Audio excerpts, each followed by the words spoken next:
Y estamos esperando que sigan conectándose. Ya habían unas 25 personas. ¿Cómo va la conexión? ¿Cuántas?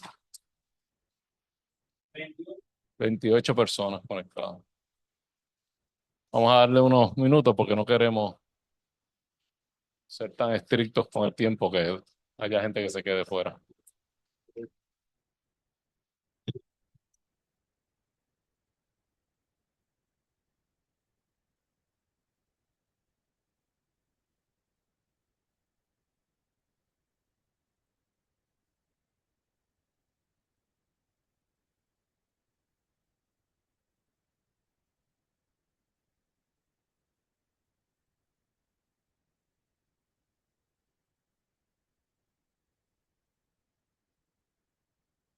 Quiero saber cómo va la gente conectándose para 29. Y todavía hay gente caminando. Tan pronto lleguen los que vienen por el pasillo, comenzamos.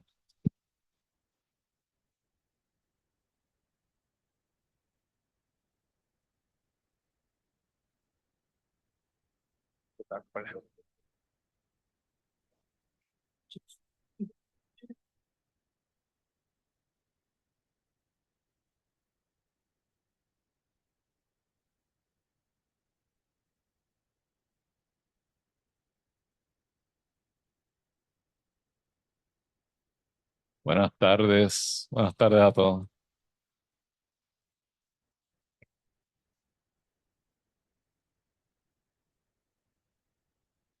¿Cuántas personas conectadas ya? 30.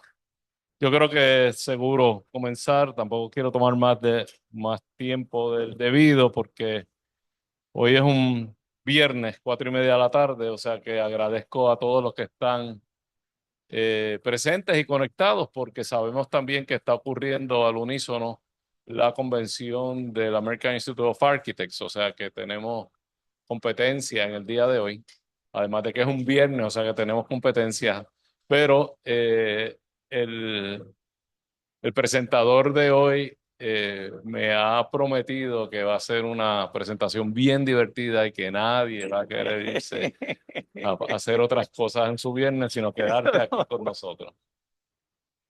Dicho eso, buenas tardes a todos, buenas tardes a todos los que están presentes. Gracias por esta asistencia tan amplia y buenas tardes a todos los que están conectados. Como ustedes saben, esta es la Escuela de Arquitectura Pontificia Universidad Católica de Puerto Rico, Escuela de Arquitectura y Diseño. En la tarde de hoy, para mí es un privilegio como decano de la escuela presentar a una persona que conocemos hace muchos años, el arquitecto José Marchán Cifre, para quien pido un fuerte aplauso, por favor.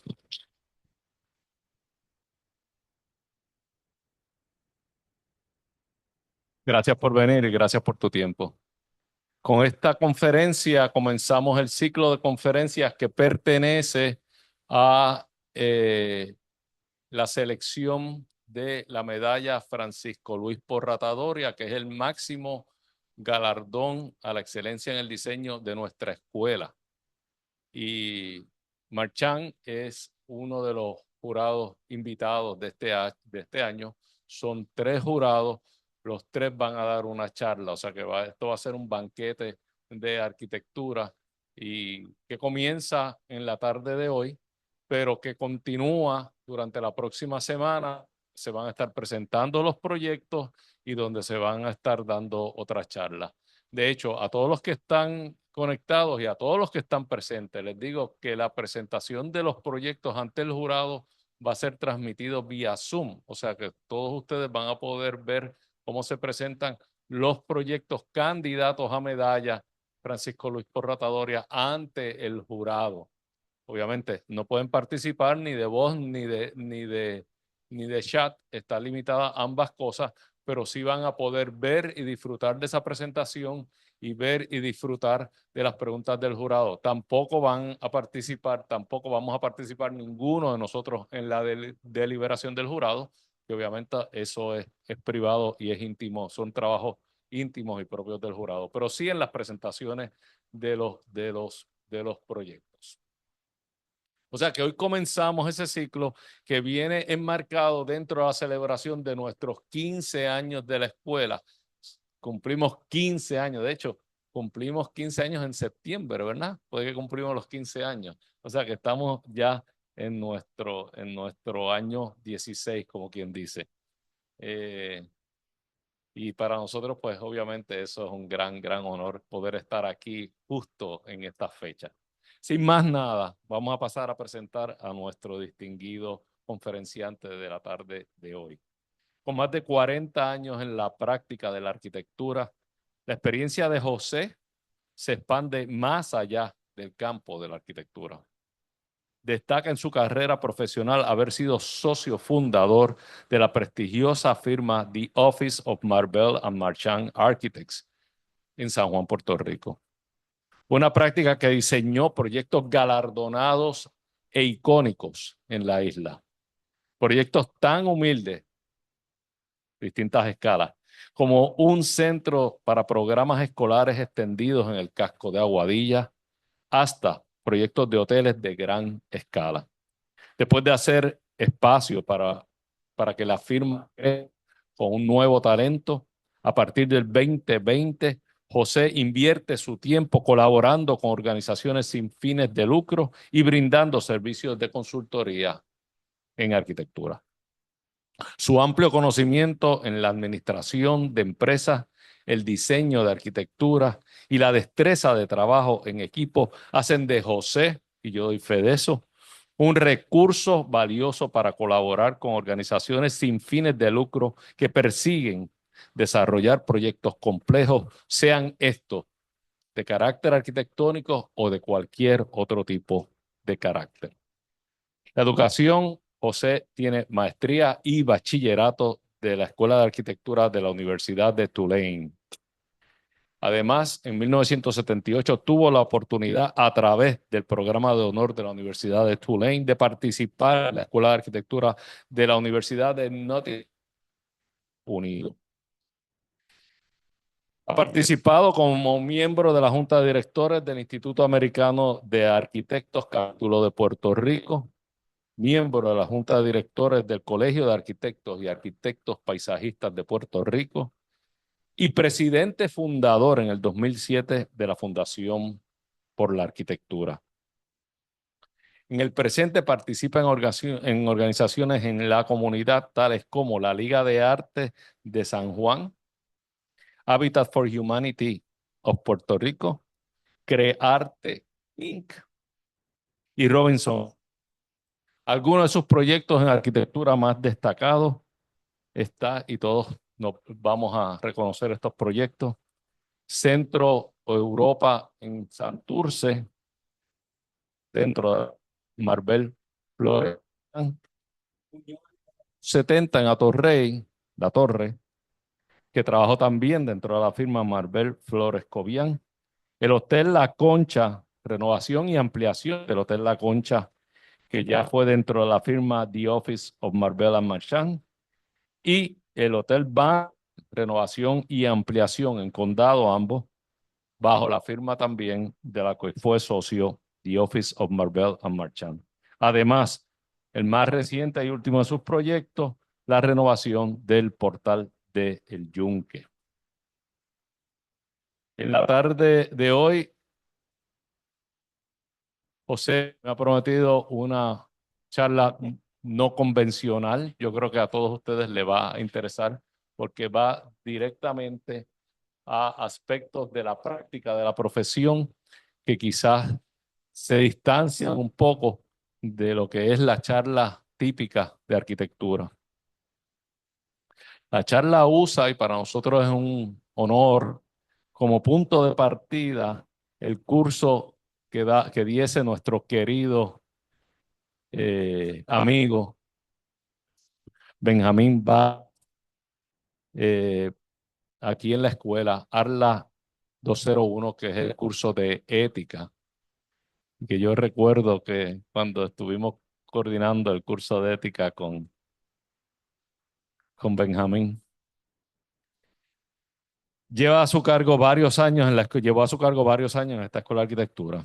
La conferencia va dirigida a los estudiantes y profesionales emergentes que tienen como objetivo el obtener una visión amplia de algunos factores que afectan la profesión de la arquitectura y a veces no reconocemos ni los discutimos. Yo no quiero tomar más del tiempo, solamente decirle que ciertamente los temas que él englobó en el abstracto que nos compartió de la charla son interesantísimos y con esto quiero darle paso al conferenciante de hoy y nuevamente agradecerle todo el compromiso y todo el tiempo, no que nos está dedicando en la tarde de hoy, sino que nos va a dedicar la próxima semana. Muchas gracias por estar aquí, José.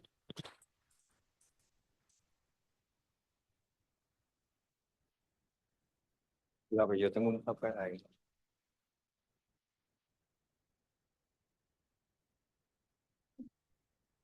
¿Me oyen bien?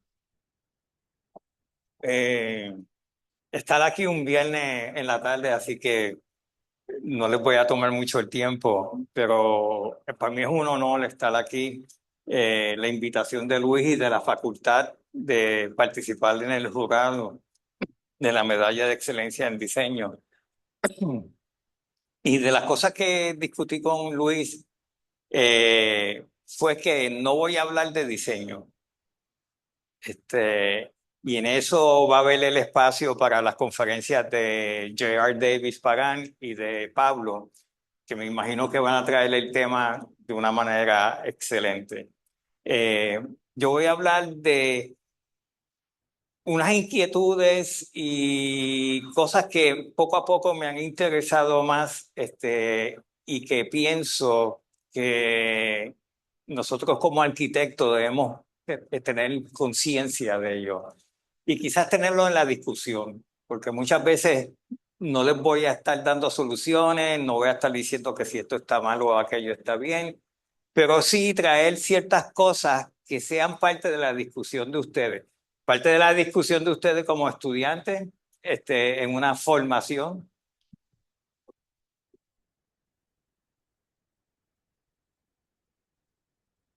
Ahora, y parte de ustedes como estudiantes en una formación y parte de ustedes también en desempeño de su práctica y de su carrera. Y a veces yo pienso que de las cosas que más yo valoro en la arquitectura o ser arquitecto, en adición a el glamour del diseño, etcétera, es que nos da unas herramientas de poder analizar problemas y resolver problemas y traer la discusión de las alternativas. Exactamente como ustedes lo hacen en sus proyectos, ustedes se van a dar cuenta que es una herramienta que muchas profesiones un abogado no tiene, que un ingeniero quizás no tiene, que ustedes van a tener y van a ser un beneficio para otras instituciones. Y en eso, pues me he podido identificar ayudando a Habitat for Humanity y a todas estas organizaciones sin fines de lucro que traigo a la discusión una manera de ver y de cómo buscar soluciones a problemas que otras personas en la Junta no lo tienen, tú sabes. Así que llévense eso siempre con ustedes. Una cosa que he llamado a la conferencia es una mirada extramuro, y extramuro en el sentido, voy a decir, un poco fuera de la arquitectura, ¿ok? Pero son temas fuera de la arquitectura, pero que sí.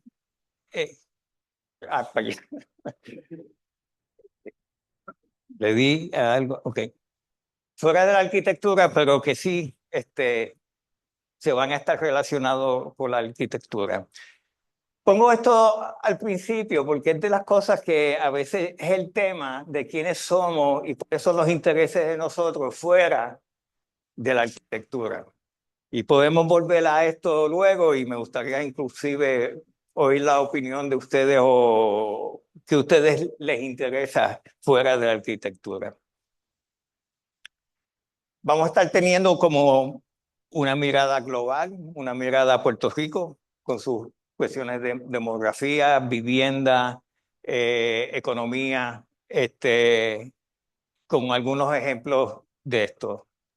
Empezamos con lo global y tú dices, oye, ¿verdad que Puerto Rico es bien chiquito? Y en verdad que somos bien chiquitos. Pero le voy a decir una cosa. Hace como 10 años yo estaba en París y fui a comprar un sándwich en un sitio y el tipo estaba oyendo salsa. Y yo le dije al tipo, oye, ¿eso es salsa? Y dice, sí, eso es Héctor Lavoe. Tú sabes, somos bien pequeños, pero hemos tenido un recurso humano que es el que nos ha llevado en las artes, desde Héctor Lavoe a Bad Bunny. Tú dime en qué sitio en el mundo no ha oído Bad Bunny. O sea que vez más, el mejor recurso que tenemos es nosotros mismos, el ser humano, el recurso humano. Y tú puedes pensar, oye, Puerto Rico está todo, tiene sus problemas, etcétera, etcétera, pero hoy en día con la economía global, todos los problemas o todas las condiciones de todos los eventos de todo el mundo van a tener impacto directo o indirectamente en nuestras islas. Y esto es una cosa bien sencilla, y es la línea, a ver, aquí, la línea de producción, la línea de consumo que tenemos.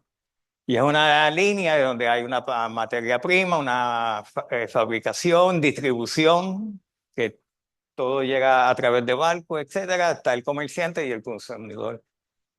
Pero ¿qué pasa? Hoy en día, antes uno decía, bueno, yo estoy aquí, a mí no me importa lo que pasa aquí, pero es una conciencia que tenemos que estar desarrollando de qué es lo que está pasando aquí y sobre todo aquí.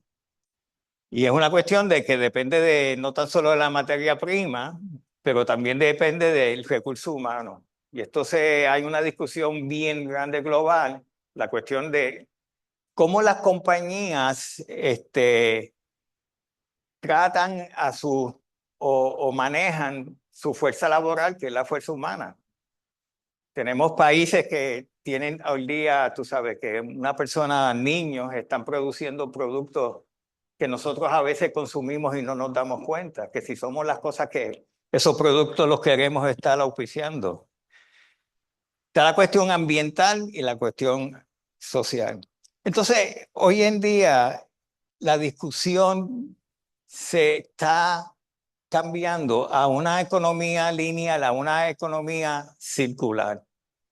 Y eso, les voy a dar un ejemplo. Hay una certificación que se llama Cradle to Cradle Certification, que deben ver sobre ello y tú sabes, y como quien dice, explorarlo y leerlo. Y ahí tengo entendido varias de ellas que están dando este tipo de certificación. Y lo que busca es cerrar este loop y que no sea lineal, sino que lo que tú consumes pueda volver a ser una materia prima a otro producto o al mismo producto y volverse a usar. Y al tú tener esa economía circular, pues entonces lo que estás haciendo es que estás volviendo a utilizar esa materia prima, que es lo más interesante. Doy un ejemplo de la cuestión social. Y una vez más, es de las cosas sociales que están pasando fuera de nuestras líneas, ¿no? De nuestras costas. Y hago el ejemplo, en la Unión Europea hoy en día tiene un reglamento que lo ha estado aplicando poco a poco a los productos agrícolas. Y muchos de los productos agrícolas de la Unión Europea vienen de África, del norte de África, por la labor de mucho más barata, porque usan químicos que no son aceptados en la Unión Europea, etcétera. Y hay un reglamento que ellos tienen que certificar, cada productor ahora de alimentos tiene que certificar que su producto está dentro de unos parámetros de manejo de recursos humanos y de manejo de los químicos para ser aceptado dentro de la Unión Europea ese producto.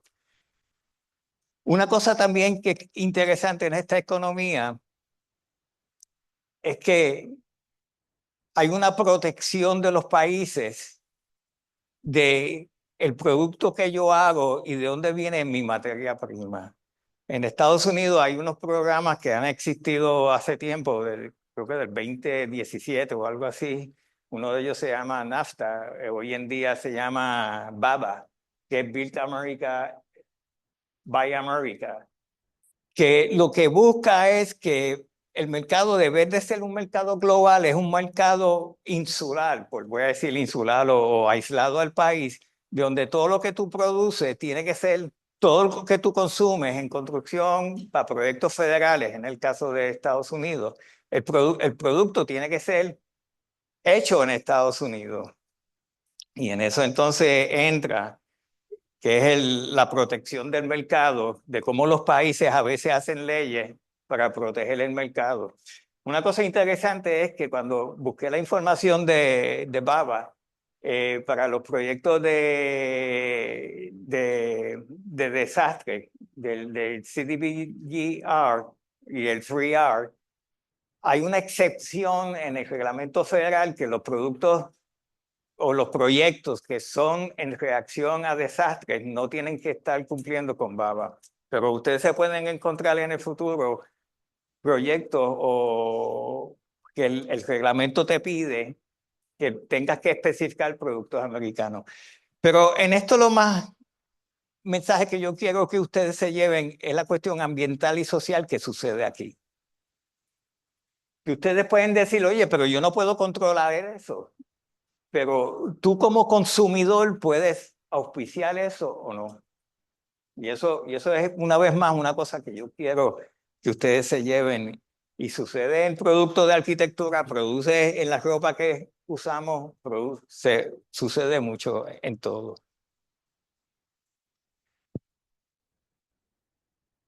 A mí me encanta esta lámina.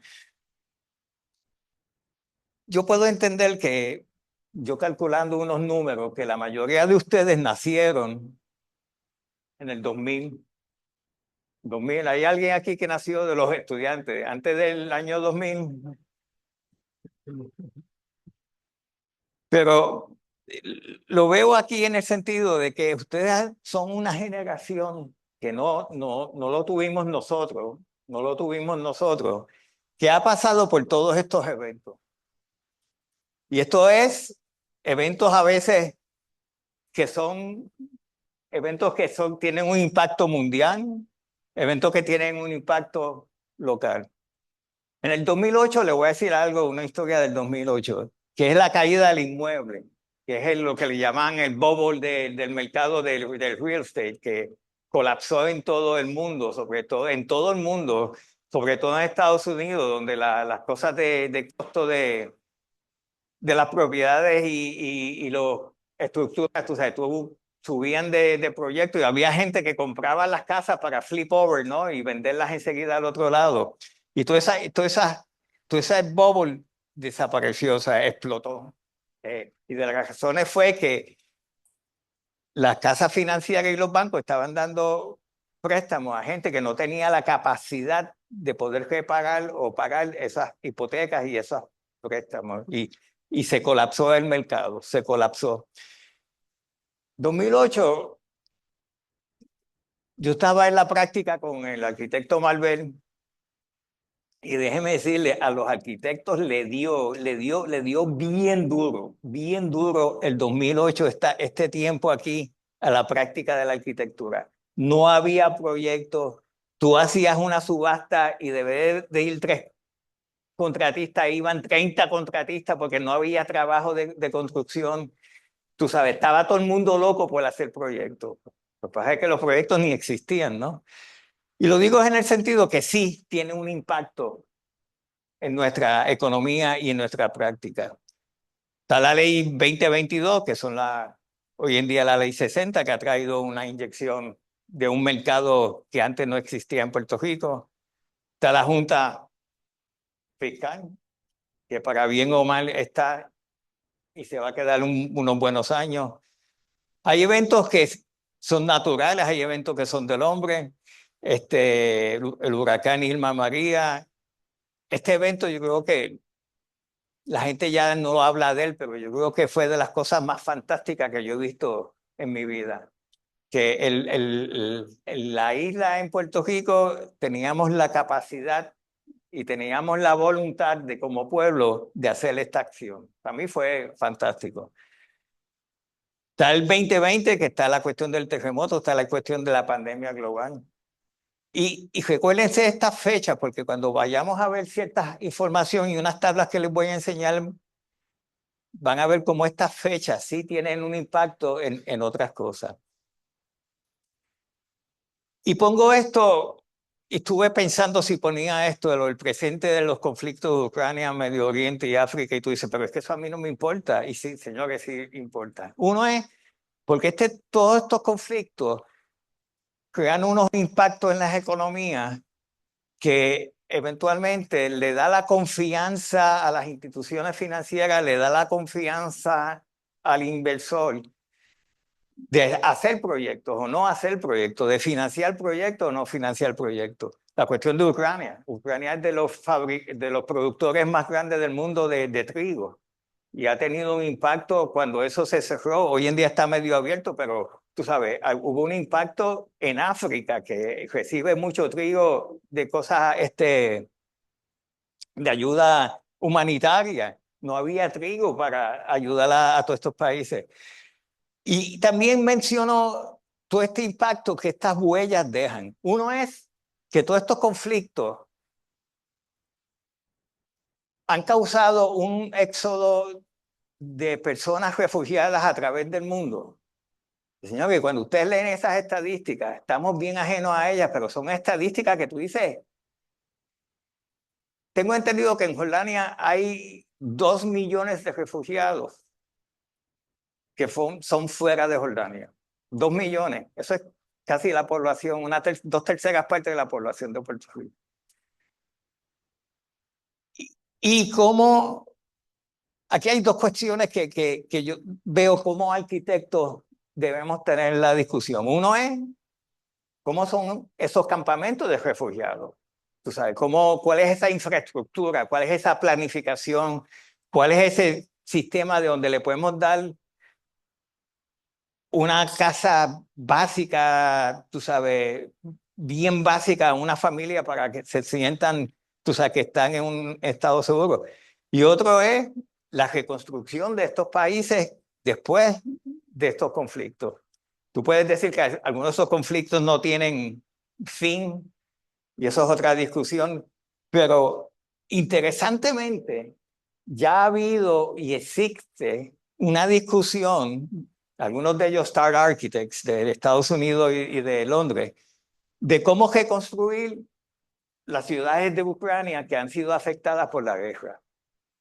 Y hay una organización sin fines de lucro en Estados Unidos que también está atado a unas organizaciones de Europa que tienen en la discusión, es un think tank, de cómo reconstruir Gaza, que está destruida, desaparecida. Y es interesante cómo esa discusión, cuando tú ves la discusión que se tiene, la mayoría de esa discusión son arquitectos. ¿Ok? Perdón. Espérate. No, no, no, no. Ya, aquí. Espérate. Uy. Aquí. Una mirada académica a cada uno de ustedes, tú sabes, son puntos bien generales que la discusión debe estar de ustedes, las metas que ustedes tienen de familia, profesionales, licenciatura, que yo entiendo que debe ser parte de la discusión de siempre de ustedes. Y reconocer que la educación es una herramienta para alcanzar las metas. Una vez más, cada uno de ustedes tienen unas metas. Tú dices, yo quiero ser arquitecto, yo quiero ser diseñador, que sé ni qué. Fine. Pero también que conozcan la arquitectura como una herramienta de poder hacer otras cosas también. Que más tarde en la práctica lo van a estar viendo y experimentando. La educación, y estuve hablando con el decano sobre la cuestión de estudios generales versus especializados. Y es interesante que el programa de ustedes tienen unos grados asociados, grados menores, que eso es fantástico, porque yo entiendo que hay un montón de otros estudios que ustedes pueden estar haciendo complementándose la profesión, el estudio de arquitectura. Y déjame decirte, yo creo que a veces de lo más útiles que deben ser es la administración de gerencia. Porque, o sea, administrar una oficina, administrar los recursos que ustedes tienen, el mercadeo, la facturación, de dónde vienen los chavos, los impuestos, etcétera, etcétera, es algo que desgraciadamente aprendemos muchas veces a fuerza en la calle, a cantazos. Yo soy del pensamiento que todo arquitecto debe perseguir su licenciatura, tener la licencia. Hoy en día la licencia también ha atado al NCRB, ya ustedes me imagino que lo saben, que la cuestión del NCRB es que también te da la oportunidad de tú desplazarte una vez más, una práctica, una economía global a otros países o a otras ciudades de Estados Unidos y tener tu práctica. Y una data que estaba viendo que en el 2023 el 58% de las personas pasaron la reválida. Hoy en día ustedes saben que hasta en el colegio de arquitectos tienen la facilidad que ustedes pueden coger la reválida en el colegio mismo, dan un montón de recursos para alcanzar esa licencia, esa reválida, completar. Una mirada a Puerto Rico, asuntos socioeconómicos. Y esto es una cuestión de la demografía de Puerto Rico. No sé si algunos de ustedes ya han visto esa tabla. Esa tabla está basada, si no me equivoco, en data del último censo de Puerto Rico, que fue en el 2020.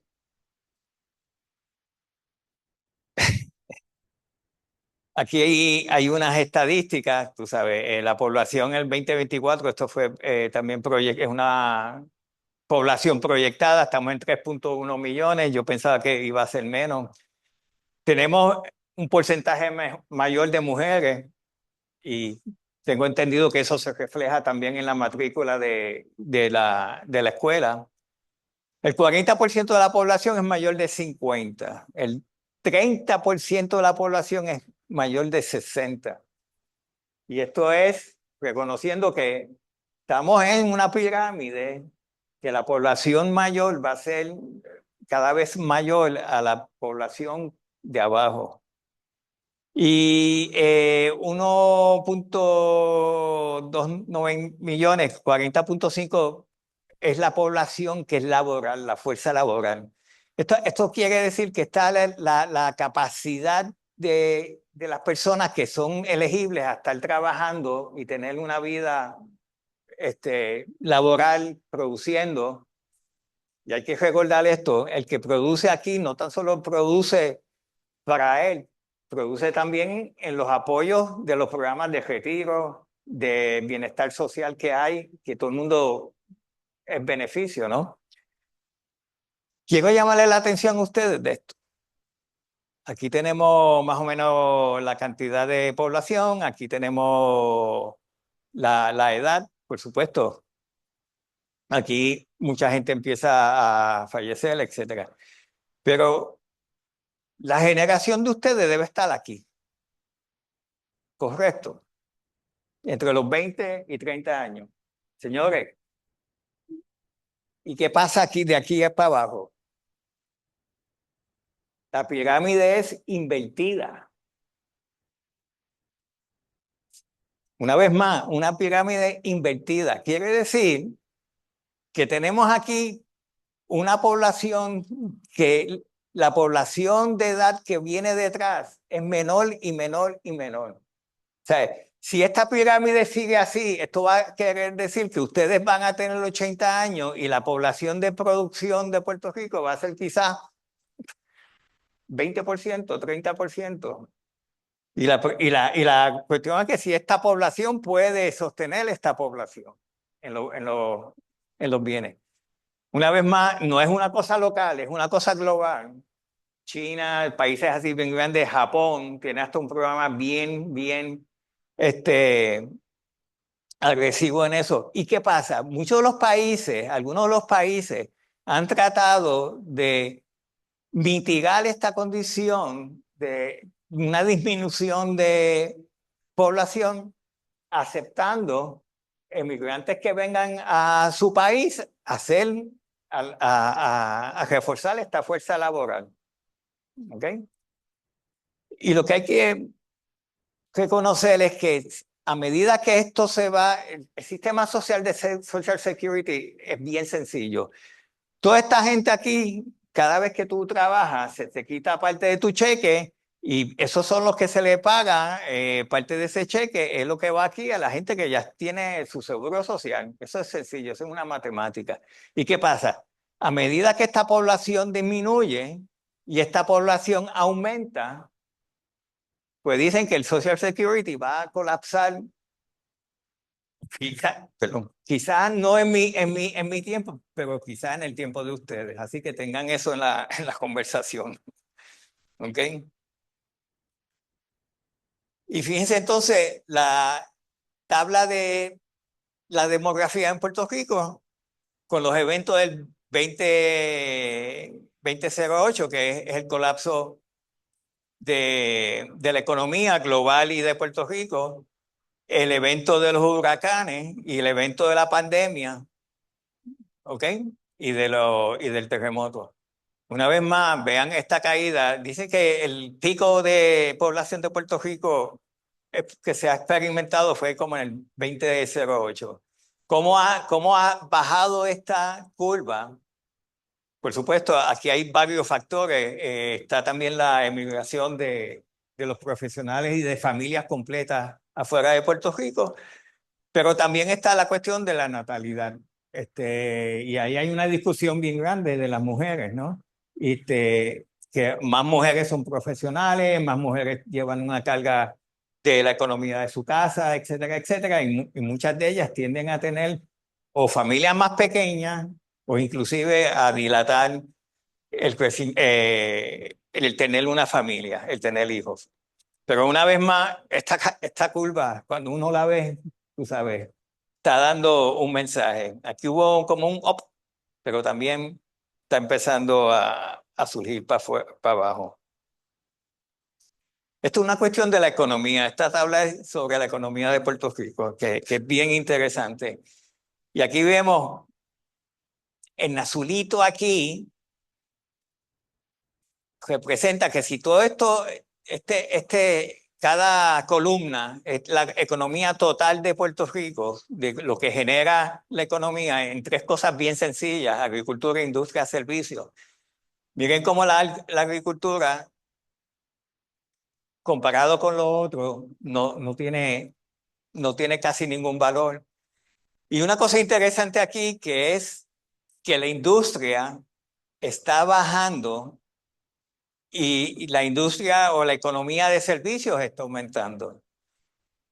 La práctica de arquitectura está aquí. Nosotros somos una de esos de servicios, de ingeniería, etcétera, etcétera, está aquí. Y aquí está la industria de la construcción. ¿Ok?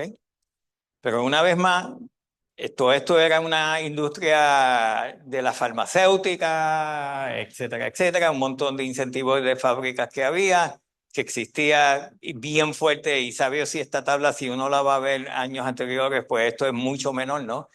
¿Y cómo se ha convertido esto una vez más? ¿Y cuál es el recurso de este servicio? Nosotros, el ser humano, recursos humanos. ¿Ok?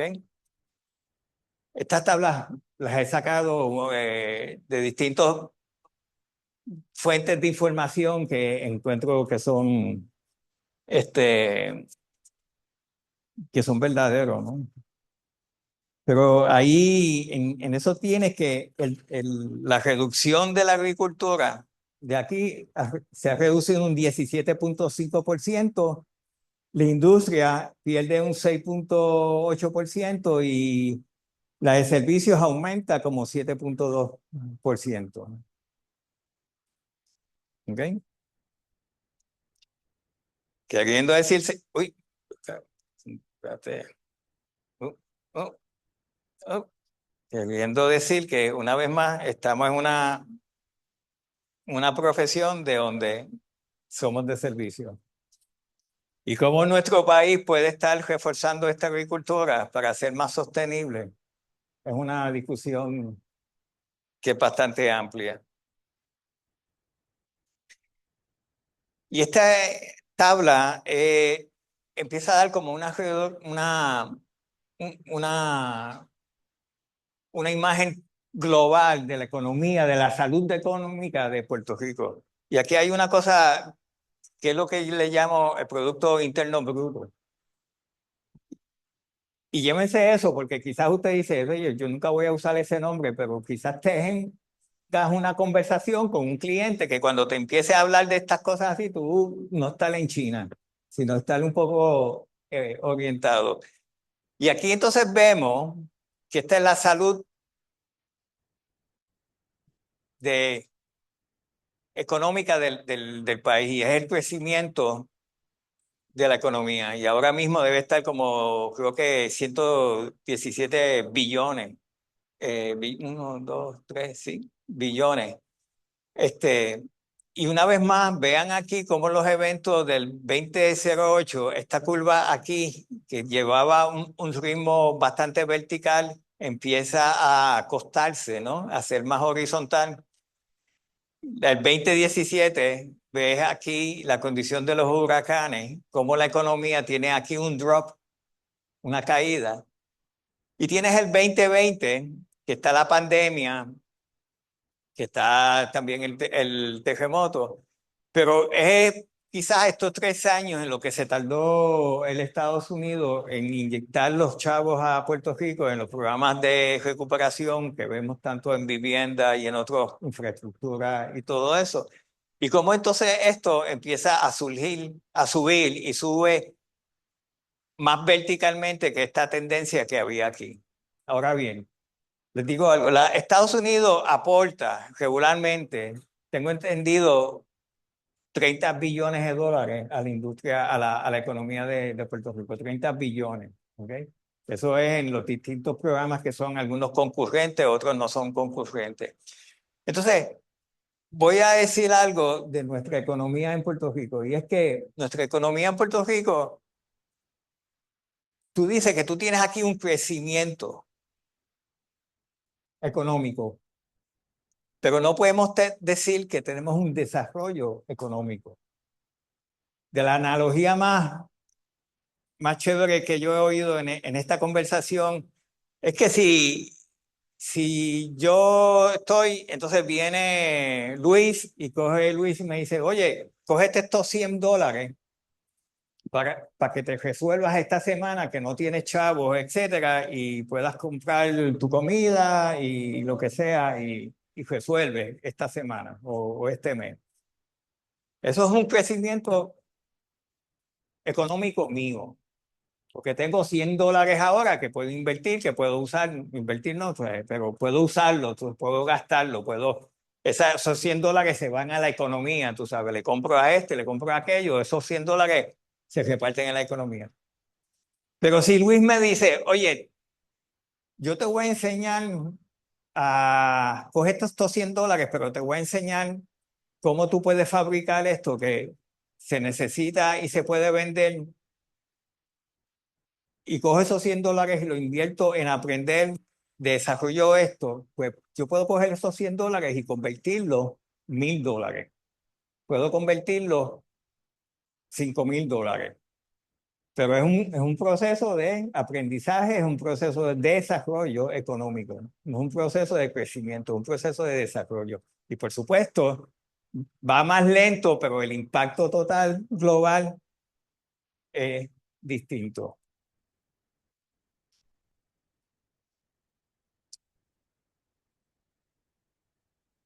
Es como un poquito de información de una familia o la familia de Puerto Rico. Y las estadísticas a veces cuando uno las ve no son muy buenas. En Puerto Rico, el 39, casi el 40% de las personas están en un nivel de pobreza. El nivel de pobreza se define por unos parámetros que hay de Estados Unidos, pero también mundiales del ingreso de la familia.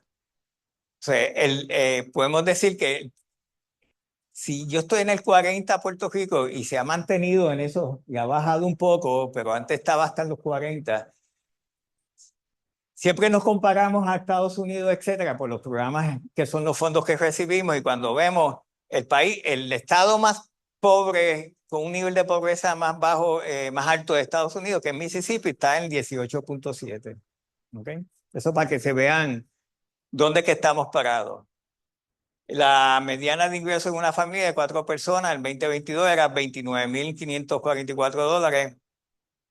El nivel de desempleo hoy en día, en el 2023, ha bajado. Antes estaba como en el 10 algo. Ha llegado a estar en los 30, en los 13 y en los 15%. O sea que esto es un nivel bajo. Y es debido también a la inyección de dinero que ha habido después de los desastres de los huracanes que se sigue inyectando a la economía. Ha habido un crecimiento. El ingreso anual con salario mínimo de una persona, de una familia, bueno, una persona, que a veces esta persona única con el salario mínimo de 10.50, eso equivale como a 21,798. Fíjate que no estamos muy lejos de esto. ¿Ok? Y esos 21,798, a veces, señores, a veces este es el ingreso de toda la familia, sobre todo las madres, como dicen, madres solteras o las madres que son cabeceras de una familia, de la economía de una familia. Entonces, aquí hay una cuestión que a mí me ha chocado mucho, y esto es un juego de números. Y síganme lo que voy a decir aquí. Estados Unidos tiene una definición que es el límite de ingreso de familia, que se llama ese límite de ingreso de familia son unas tablas que hace el gobierno federal que dice que una familia, ellos esperan que una familia típica de Estados Unidos debe generar, en este sentido, la familia de 4 personas es $62,400. ¿Ok? Eso es un término, límite de ingreso. ¿Ok? Dice income limit, en inglés le llaman. Y cuando tú vas al gobierno federal, cada agencia tiene esa tabla y la ajusta up and down, ¿ok? Pero vamos a coger el ejemplo de que y esto acaba de ser revisado, que este ingreso de familia de 4 personas es $62,400. Ahora, ¿qué bien pasa? El gobierno federal, cuando va a dar un subsidio, sobre todo en vivienda, dice, yo voy a tener el programa a una vivienda, a una familia que esté 30% de esto. Que eso quiere decir que la familia esta tiene que tener un ingreso de $18,700 o menos para ser elegible a ese programa de beneficio de vivienda. Entonces, hay otros programas que llegan a un 60%, o sea que esta familia tendría que cumplir con esto mínimo, ¿ok? Para ser elegible. Ahora, ¿qué bien pasa? Que en Puerto Rico, vamos a decir que bien pocas familias llegan a esto. Y hay una población de familias que no recibe beneficios porque este número es bien bajo. Si este número es bien bajo, este número va a ser bien bajo. Entonces, fíjate que esta familia no es elegible para obtener este beneficio porque está encima de ese 30%. Y de las cosas que se está tratando de hacer, y esto se acaba de revisar, es que este número sea siempre alto, de manera que cuando yo aplique el 30% de esta población de que tiene beneficio, puede ser mayor. Si acaso después me preguntan, pero una vez más es el juego de cómo los beneficios y todo esto, cómo afecta a la arquitectura, porque señores, cuando tú hablas con los desarrolladores, esto es lo que ellos están buscando, estar dentro de la clientela de esos 30%. Y si esa clientela aumenta, esa población que puede ser elegible a esos beneficios aumenta, pues mucho mejor. Y esto es un mapa de la densidad poblacional de Puerto Rico. Por supuesto, vemos aquí cómo esto es la área metropolitana y en la costa este es mucho más poblada en densidad, Ponce aquí, poblada que el centro y el oeste. Ahora bien, intercaló aquí, entonces, esta es el porcentaje de pobreza. Aquí es lo inverso, aquí los colores oscuros pues, representan donde hay más pobreza en ese municipio. Y cuando entonces comparamos unos con los otros, podemos decir, o sea, que toda esta costa que está, toda esta área aquí que es poca poblada, es la área que tiende a ser más de pobreza en Puerto Rico. ¿Ok? Y una vez más, esto es la cuestión de dónde yo busco la oportunidad de hacer los proyectos, etcétera. Una cosa de vivienda de Puerto Rico, que hay eventos que han afectado la vivienda en Puerto Rico, está la caída del 2008, está el asunto de María, de donde dicen que el 60% de las viviendas fueron afectadas, unas 725,000 viviendas de una manera u otra. Tenemos la inyección de los fondos de CDBG-DR, ¿no? Que inyectan un paquetón de chavos a la economía, pero que de los efectos que tiene es que la vivienda ha aumentado de costo más del 22% en los últimos años. Y una persona que busque comprar su vivienda se le hace más difícil.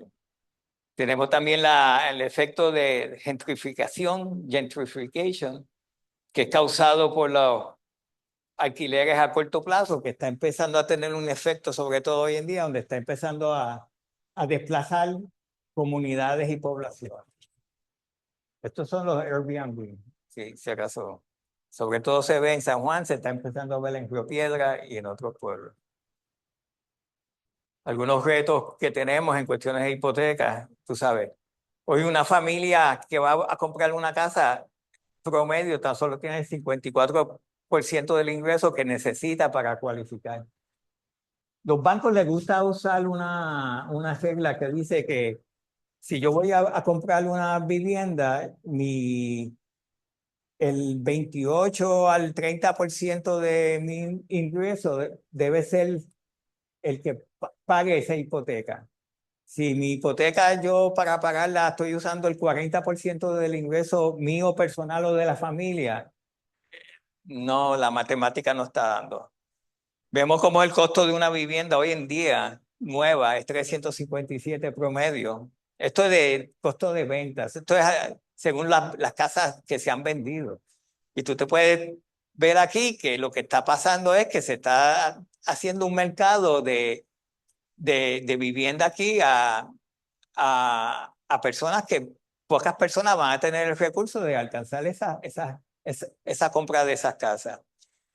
Y el 50% de las familias que hoy en día tienen alquiler gastan más de ese 30% para pagar su alquiler y el 40% de familias que tienen hipoteca. Una vez más que están poniendo casi todos sus ingresos en la hipoteca y no tener una economía balanceada de la salud de la familia. Estas son estadísticas que son bastante interesantes. En el censo de 2020 había 1,000,000 y pico de vivienda total. Y ese censo, más que población, hace un censo de un montón de cosas y esa data está en el website de ellos y está bien clasificada y breakdown. Vemos que la vivienda ocupada es 1,3 millones, cuando la vivienda de ese 70% es vivienda que el dueño la vive, un 30% son de alquiler. Viviendas, y esto es interesante, viviendas no ocupadas. Supuestamente hay un inventario de 250,000 unidades de viviendas no ocupadas. Esto lo pongo porque sección 8, que es de las secciones de ayuda del gobierno federal que más ayuda a la cuestión de la vivienda, tiene un beneficio de unas 419 personas, o sea que es un 13,5% de la población de Puerto Rico está bajo este programa. Y aquí es de los fondos de la inyección del gobierno federal en los últimos años. Esto se traduce a la reparación de las viviendas y si la casa está en un sitio que no debe estar, pues se relocaliza.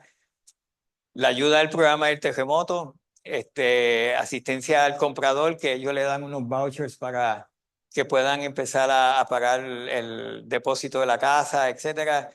De mitigación de líneas viales, tengo entendido que esas son las calles, etcétera.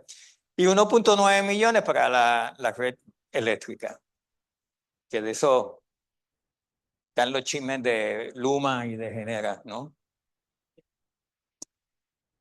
Pongo esto porque esto es interesante y son unas iniciativas de organizaciones sin fines de lucro que están tratando de atender el tema de la vivienda.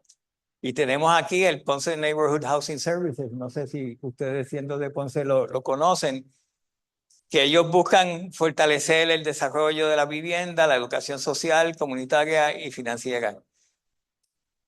Tengo que confesar que es la primera vez que oigo de ellos, pero son bien locales y parece que tienen unos impactos puntuales, pero tienen un impacto. Esta organización es bien interesante porque lo que persigue es el reuso de aquel inventario de unidades que están despobladas, que están no en uso. Y son jóvenes todos y persiguen, tú sabes, de que esas viviendas se utilicen, se rehabiliten. En Puerto Rico creo que hay una estadística que como el 80% de las viviendas fueron construidas antes del 1970 o 1980, algo así, 70. O sea que el inventario de nuestras viviendas, casi todas tienen un tarjetón de años, ¿no? Que eso es otra condición, ¿no? Habitat for Humanity, me imagino que algunos de ustedes la conocerán, que es de las organizaciones que yo sí me he involucrado. Y esta organización es interesante, viene de Estados Unidos y de las cosas que persiguen en general es que una familia que nunca ha sido dueña de su propiedad pueda tener las condiciones de tener su propiedad. Y de las cosas que la hacen es que le dan la vivienda, se la venden, no se la donan, se la venden, pero con unos incentivos brutales, a veces subsidiada y a no intereses. Y ellos lo que persiguen es sacar la población de renta. Ha habido unos estudios, y esto se ha escrito mucho, unos estudios de que la población y el programa de vivienda social que hizo Estados Unidos fue todo basado en alquiler, en que tú cogías la casa de una familia que era pobre o que no tenía recursos y le dabas la oportunidad de que alquilaran su casa. Pero ¿qué pasa? Se dieron cuenta a través de los años, después de varios años en el programa, es que se había creado un círculo de donde esa familia se había quedado ahí y sus hijos iban a otro que era alquilado, etcétera, etcétera. Del valor que tiene esto es que tú le das a la familia el potencial de capitalizar en su inversión, en su pago de su casa. En el sentido de que si yo compro esta casa y de las cosas que ellos dan es que tú no puedes venderla en 10 años, pero si yo la compro, tú sabes, cuando yo sea mayor y ya mi familia no necesita una casa de 3 cuartos o 4 cuartos y puedo mudarme a una de 2 cuartos, todo lo que yo le he pagado a la casa tiene un valor mayor al de que yo lo compré. O sea que la familia capitaliza, ¿ok? Y de los ¿cómo se dice? De las cosas más bonitas que ha hecho Puerto Rico o que tiene Puerto Rico, ¿no? Me imagino que todos ustedes lo conocen y si no lo conocen, pónganse al día, porque es una cosa que viene de hace muchos años en el Cañón Maltipeña. El Cañón Maltipeña, de las cosas que sucede es que se quiere canalizar el caño que ya se había secado por escombros y etcétera, y se tiene que desplazar las viviendas, toda esa gente que se había puesto allí informalmente, sin titularidad de propiedad, etcétera, etcétera. Y lo que surge entonces es un fideicomiso, de donde el fideicomiso es el dueño de la tierra. Y es como decir, tener un fideicomiso que es dueño de todo el casco de Ponce. Y aunque yo tengo mi casa y tengo mi edificio, la tierra es dueña del fideicomiso, pero yo soy dueño de mi casa. Y eso es un programa social que se ha visto en otras partes del mundo. Señores, el de Puerto Rico es de los mejores, ha recibido premios hasta de las Naciones Unidas en ese sentido. Y es bien interesante este programa porque una vez más lo que busca es que yo no estoy desplazando a esa población, sino le estoy dejando la oportunidad a esa población, a esa comunidad, reforzar su comunidad en ese sitio que ellos ya tienen y no desplazarse y no tener una solución, pues yo los tengo que relocalizar, pues los voy a mandar a otro sitio. Sino es darle el poder de ellos tomar decisiones y de mantener sus casas. Una vez más, es un programa bien complejo, lleva muchos años y tiene varias fases, así que meritorio de ver. Pongo esto como un ejemplo de lo que hace Habitat. Habitat tiene el programa de vivienda que Habitat se reconoce en Estados Unidos, de donde la comunidad y hasta el dueño de la casa elegido participa en construir su casa, pero en Estados Unidos tenemos el beneficio, por decirlo así, de que las casas se construyen con madera y palo, ¿no? Aquí desgraciadamente no es así y el modelo que se ha escogido aquí es que Habitat compra una casa que está desocupada en malas condiciones a veces y la restaura, la repara y la pone entonces en el programa de Habitat. Y en ese sentido ha tenido un impacto que se han comprado casas en todos estos pueblos. Y voy a decirle, es una batalla, porque en esa búsqueda de casa están compitiendo con gente que lo que hacen es flip over las casas, las compran, las arreglan y las venden, tú sabes. Y cuando a veces iban a hacer la oferta, pues ya se había vendido la casa, etcétera. A veces para una casa se tiene que haber visto como 50 casas.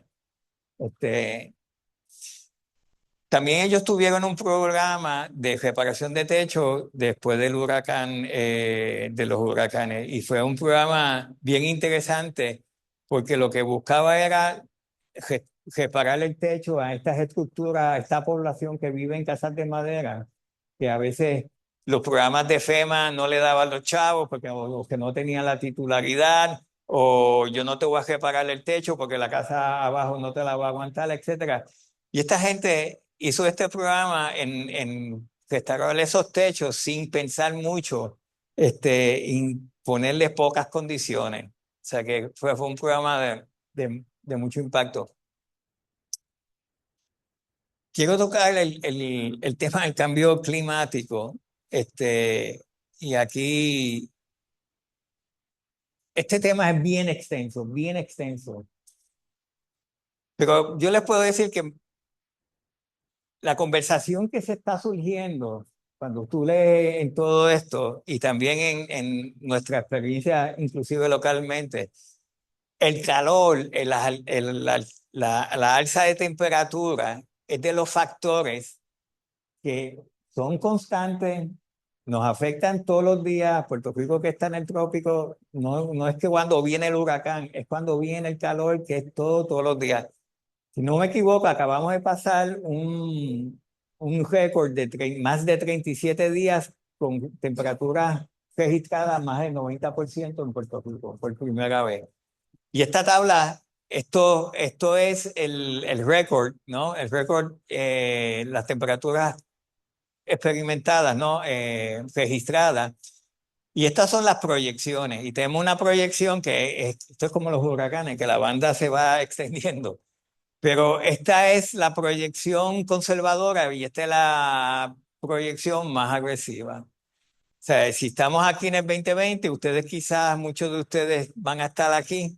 O sea, que piensen que la temperatura normal del país y del mundo, etcétera, va a estar aumentándose fácilmente más de 12 más de 2 grados.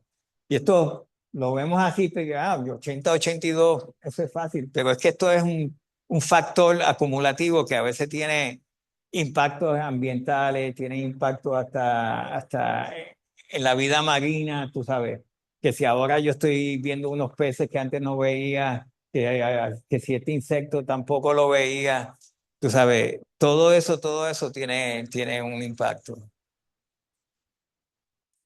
Hay 2 o 3 herramientas que no sé si ustedes las conocen. Una de ellas es Climate Check, otra es Climate Toolkit, que son unas herramientas que están en Estados Unidos que tú puedes, es como un mapa interactivo que tú puedes tocar la propiedad o un lote y te dice cuál es el riesgo de esa propiedad o de esa zona en cuestiones de tormenta, de calor, de sequía, de fuego y de flood.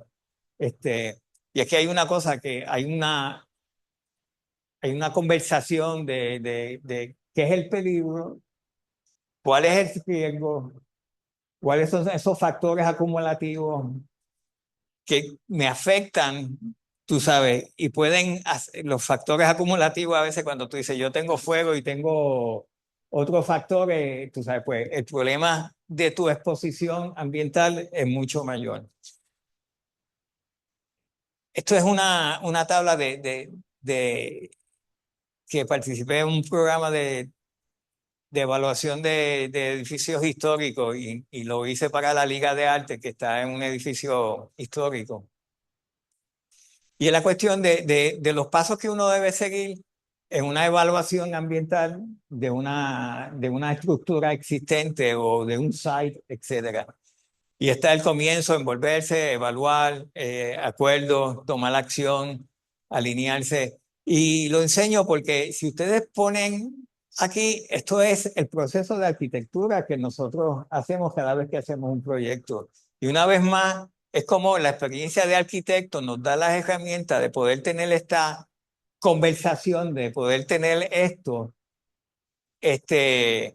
y ser partícipe en estos tipos de análisis y dominar los temas y dominar los procesos. ¿Ok? Eh, Espérate. Llego a acabar aquí. Mirada ética, colaboración, empatía y liderato.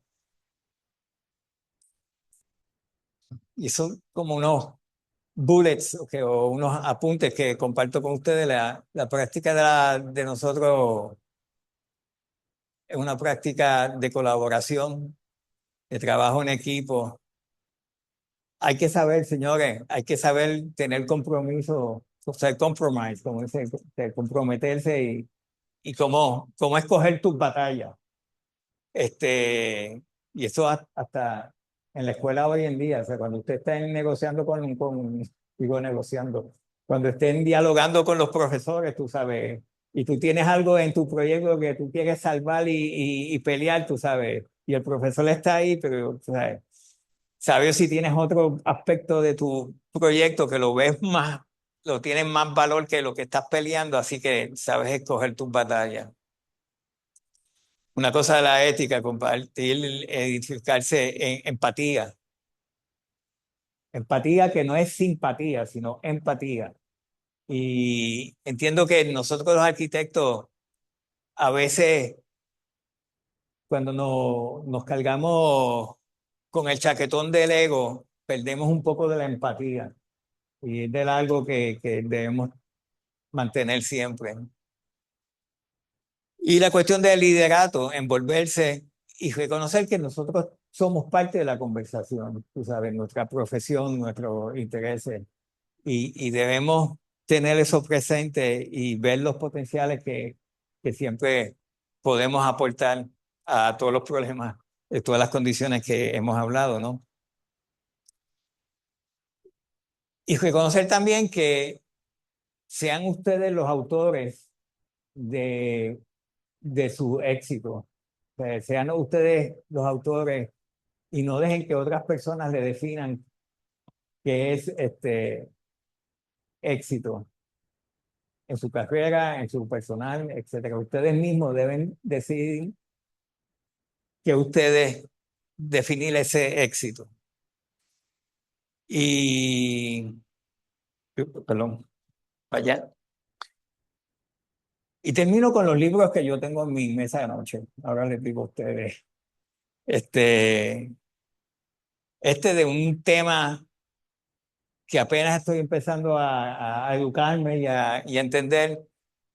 Haití siendo un país tan cercano y tan lejano. Sé que es lejano en la lengua, pero es lejano, tú sabes, para mí, tú sabes, me blow my mind, pero es bien interesante eso cuando tú lees la historia de Haití y cómo Francia lo manejó, ¿no? Y por qué existe Santo Domingo y por qué existe Francia, ¿no? Haití en el sentido que parte era España y los franceses se dividieron la isla, ¿no? Y un libro de una escritora puertorriqueña bien joven, se llama Las Entropías, que es un libro de cuentos pequeños, escritos a veces en prosa, que si tienen la oportunidad, léanlo, porque es bien interesante ese libro y es pequeñito. Pregunta, respuesta.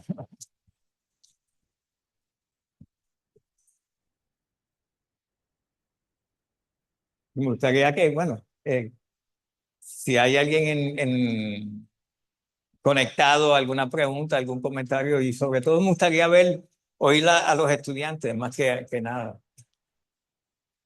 No, no hay ninguna pregunta de los que están conectados, pero de los que están aquí presentes. ¿Cuál de ellas? Sí, las que tenían más que ver con la baja de la demografía y cómo eso se traducía, ¿verdad?, a lo que era la vivienda. Y quería ampliarlo más, porque yo creo que la parte de Puerto Rico es un poco más dramática en ese punto del 2008 y tiene un poco que ver con que en el 96, cuando, ¿verdad?, quitan la extensión 936, le dan 10 años. Es en el 2006 que Puerto Rico empieza, ¿verdad?, a perder lo que son las fábricas, empieza a bajar lo que es Sí. ¿verdad?, los trabajos. Y entonces, encima de eso, viene entonces en el 2008 y ocurre lo que había explicado, ¿verdad?, La caída del mercado. del colapso. Entonces, encima de eso, Puerto Rico, del 2006 al 2012, eh, toma en deuda en 6 años lo que no había tomado en 40. O sea, haciendo que en el 2012 Puerto Rico entrara, ¿verdad?, en ese cuadrenio después, en lo que fue el colapso y entrando en lo que era la quiebra. Entonces, eso me trae a que recientemente yo había leído en el Nuevo Día una estadística que blow my mind. Del 2000 al 2008, Puerto Rico por año construyó 14,000 viviendas. Y en nuestros últimos 2 años hemos producido 600 por año, viviendas nuevas. Sí, eso te iba a decir. De las cosas cuando tú oyes este programa de ayuda del desastre después del huracán y terremoto, señores, esos chavos son para casas que ya existen. Perdóname, tienen un programa para casas nuevas, pero es bien lento, ha sido bien lento. Sí. Y quizás a todo esto es a la inyección la inyección y a las oportunidades, ¿no?, que hay de construir esto. Hay una crítica al gobierno que dice que el gobierno ha tenido un rol de facilitador y no un rol de participante. Y de participante y de tener un rol activo, participante activo en todo estos tipos de políticas. Un ejemplo, un facilitador es decir, bueno, pues si tú construyes, pues yo te voy a dar un incentivo de que te rebajo las patentes y que se ni qué, y hay estos fondos federales que tú puedes usar a tener acceso para joder, etcétera, etcétera, porque es para esa población, etcétera. Y una acción quizás participante, es decir, yo pongo la tierra, tú construyes y los dos somos socios. Ujú. Esas son de las plataformas que tiene uno de los candidatos a la gobernación. Sí, Eh, pero, ¿verdad? Lo que me lleva es un poco que la construcción, yo siempre he leído que es o sea, se evalúa, ¿verdad? La construcción es una industria que siempre va a la par con la población. O sea, ahí que Puerto Rico, mientras más población pierde, entiendo yo, es que no es, el desarrollo económico y el desarrollo, ¿verdad? De esa construcción cae igualmente, ¿verdad? Al Bueno, no, pero es sí, correcto. Pero ahora mismo hay un déficit. sí, Y sobre todo hay un déficit de accesibilidad de vivienda accesible, o sea, de bajos recursos. Hay un déficit. ¿Cuántas personas aquí, o viven con los papás, sí. empiezan a trabajar y viven con los papás? Una vez más, eso no es local nada más. Mira los Estados Unidos, sobre todo en Europa, se acentúa más. En España ha habido hasta marcha, los otros días hubo en las calles de las ciudades principales.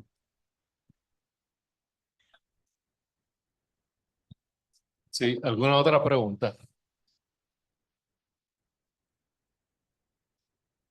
Directo, gracias por la charla. Siempre es interesante ver una charla así que nos abre el espectro de lo que uno tal vez está acostumbrado a ver en charlas de arquitectura. Eh, Consono con esta escuela que enseña temas de gerencia, Sí. están englobadas en una unidad que se llama empresarismo, desarrollo, empresarismo y viabilidad. Preguntaba por ese lado, en una de las gráficas usted presenta lo que es la arquitectura como parte de una industria de provisión de servicios.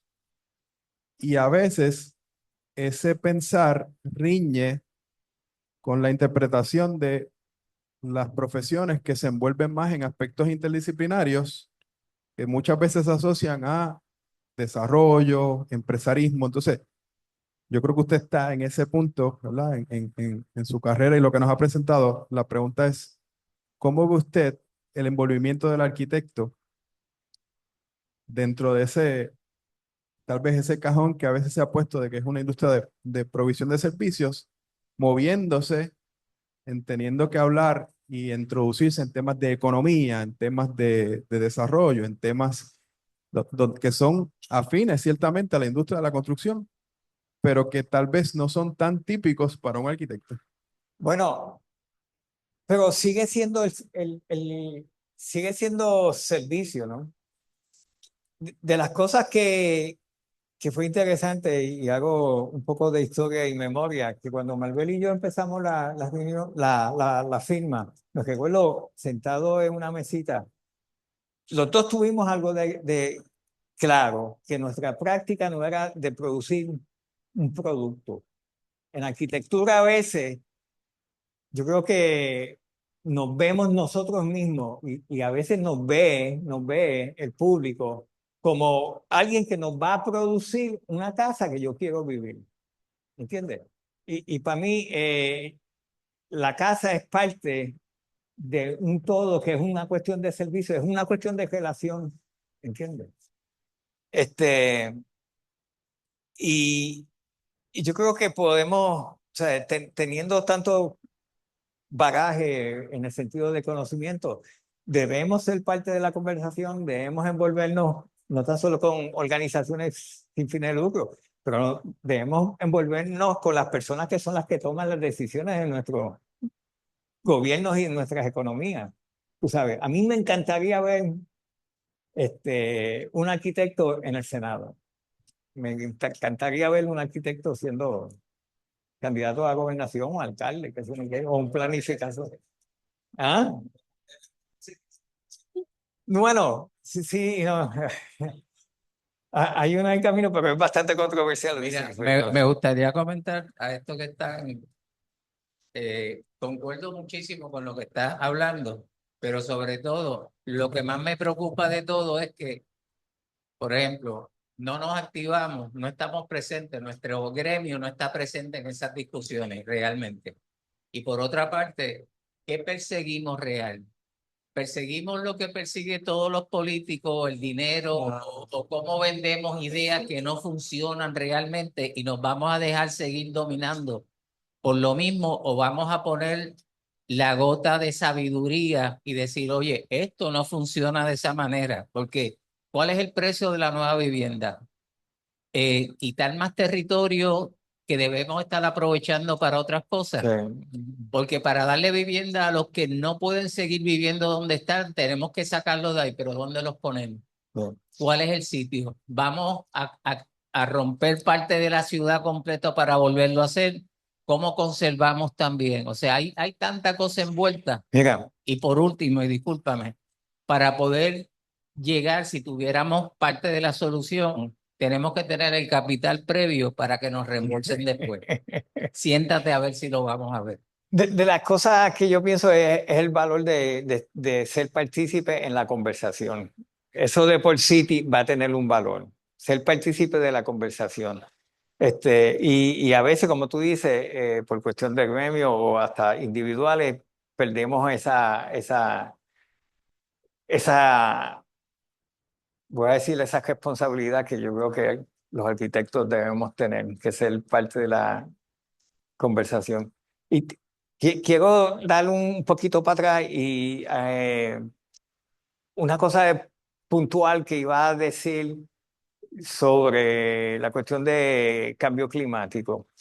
A mí me sorprende, uno, cómo hay incentivos para tú comprar un carro de electricidad. Hay incentivos para que tú hagas tu casa más viable, más responsable, que va a tener una vida mayor que ese auto. Lo tenemos.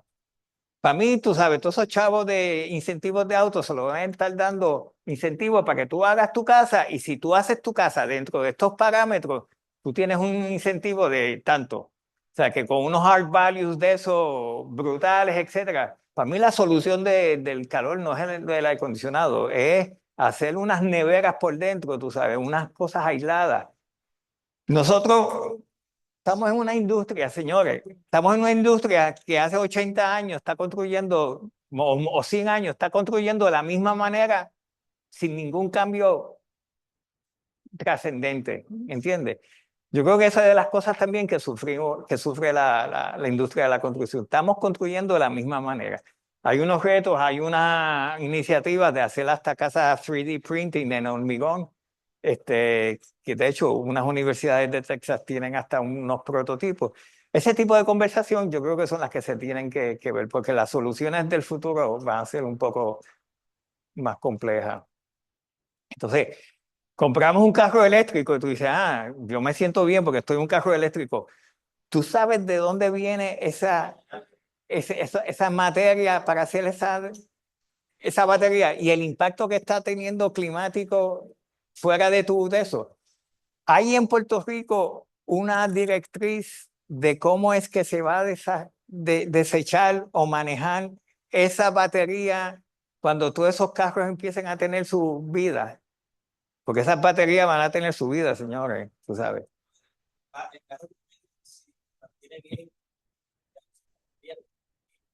El carro, ¿verdad? Es de batería, te va a durar 10 años nada más, porque la batería cada vez que se recarga va perdiendo, ¿verdad? Y una vez más, esas son conversaciones a veces no locales, pero ya ese mercado de baterías, de desecho de baterías, está empezando a existir en Estados Unidos, donde hay estados que están haciendo negocios, que tienen, o sea, no tienen una densidad poblacional de casi nada, de hacer unos boquetes y tirar esas baterías y cobrarlas, ¿entiendes? Una pregunta por acá. Sí, bueno, primero, gracias por la conferencia.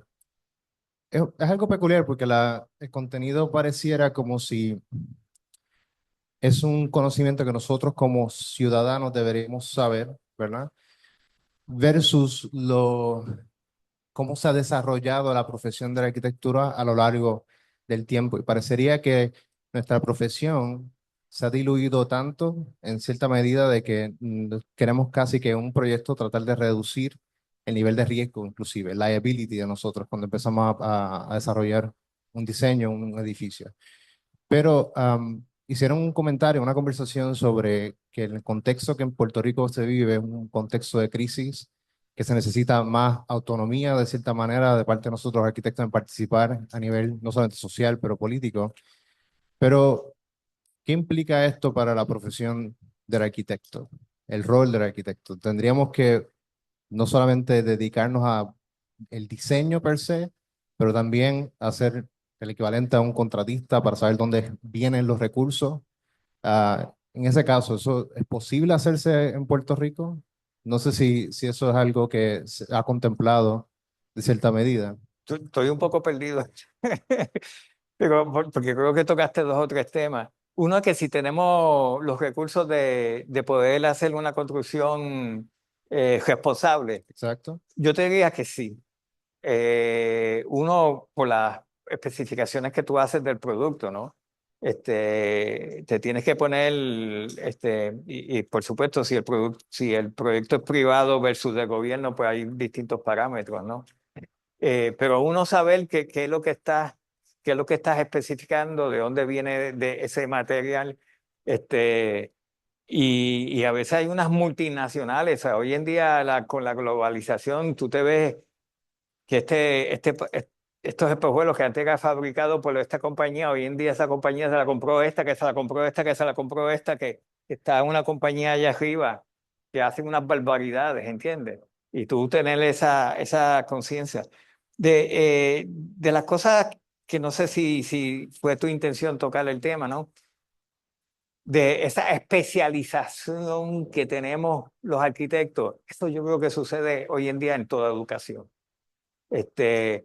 De las cosas que yo pienso de más valor es tener una educación o un conocimiento global, y entonces después tú en tu maestría o en tu de eso, tú sabes, perseguir unas educaciones más especializadas, ¿no? Aquí la conversación puede ser, bueno, ya yo soy arquitecto y empecé 4 años, pero estudia después literatura si quieres, tú sabes, o estudia filosofía, o estudia gerencia de proyectos, o lo que sea, ¿no? Yo creo que pecamos mucho, tú sabes, de tener unos sistemas educativos que tratan de dirigir al individuo a unas metas demasiado específicas sin darle unas herramientas de unos conocimientos más globales. Hay universidades en Estados Unidos que están omitiendo hasta cursos de idiomas.